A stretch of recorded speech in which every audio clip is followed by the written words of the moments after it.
Why money comes and then immediately goes. Salary వస్తుంది, business income వస్తుంది, కానీ month ఎండ్కి జీరో అయిపోతుంది. ప్రాబ్లం ఎర్నింగ్ కాదు, కీపింగ్. ఎస్, మనీని ఆదా చేయడం, మనీని నిలబెట్టుకోవడం. మనీ కీపింగ్ గురించి స్టెప్ బై స్టెప్ తెలుసుకుందాం. Step number 1, truth about money. Many people know how to earn, సంపాదించడం తెలుసు, but don't know how to keep, ఎలా నిలబెట్టుకోవాలో తెలియదు.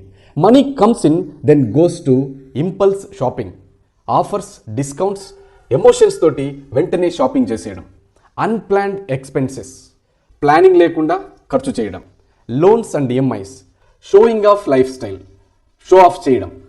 Step number 2, hidden mindset. దీని వెనకాల కారణం ఏంటంటే, if inside you feel money never stays, డబ్బు నిలబడదు, ఐ ఆల్వేస్ స్ట్రగుల్, డబ్బుతో ఎప్పుడు కష్టపడుతున్నాను, whatever comes will go, ఎంత వచ్చినా అయిపోతుంది, ఈ విధమైన ఆలోచనలు మీరు చేస్తూ ఉంటే then subconscious creates same pattern again.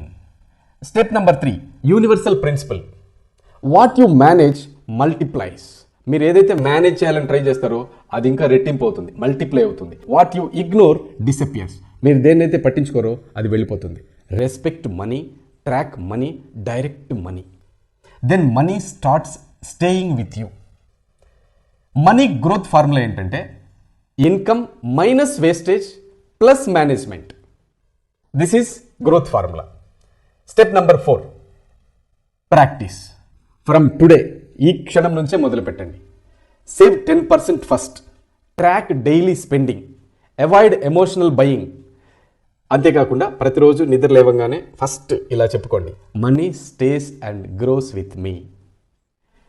My dear friends, money retention, మనీని ఎలా నిలబెట్టుకోవాలో, వెల్త్ని ఎలా క్రియేట్ చేయాలో స్టెప్ బై స్టెప్ ఈ సిస్టమ్ని నేర్చుకోవాలంటే April 26th one day workshop నిర్వహిస్తున్నాను.